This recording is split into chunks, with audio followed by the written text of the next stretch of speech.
aadan miyay qulubtay labtaydu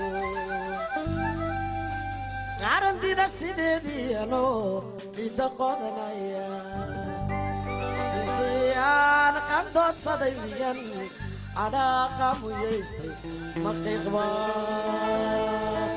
calooshayga baxay qanacnimaday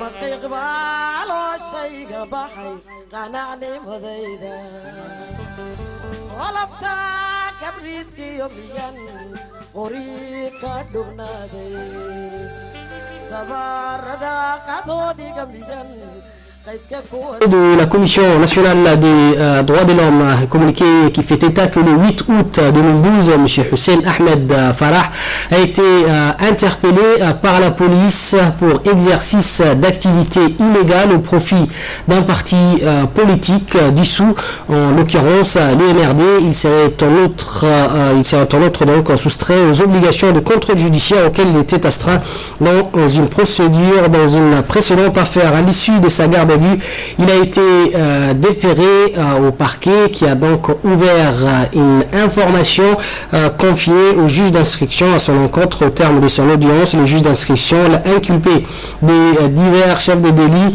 tout en le plaçant donc sous mandat de dépôt à la prison civile de Gabod. Il a été en fait mis en examen pour soustraction aux obligations de contrôle judiciaire et faux usage de faux. Il convient de préciser, selon ses communiqués, que M.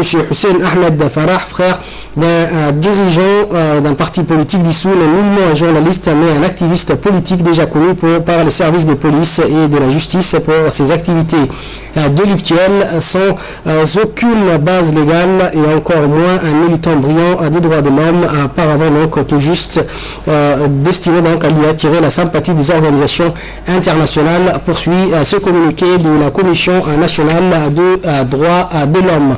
En tout état de cause, la République de Djibouti est un état de droit et un havre de paix dans une corne d'Afrique tourmentée. Elle assure à tout à chacun la garantie totale des droits fondamentaux de la personne dans le respect des dispositions légales en vigueur. En tant que tel, M. Hussein jouit de tous les droits de la défense afférents donc à sa qualité de prévenu en détention, ainsi qu'on peut donc aisément le vérifier. La Commission nationale des droits de l'homme y veillera scrupuleusement, indique ce communiqué, interpellé par la Commission nationale des droits de l'homme sur le respect strict des droits de la défense et des conditions de détention du prévenu. Les autorités judiciaires de Djibouti ont réfuté en bloc toutes les allégations sans fondement diffusé donc sur la toile et destiné à induire en erreur, selon eux, la communauté donc internationale, dans le but affiché et de tenter de manipuler à des fins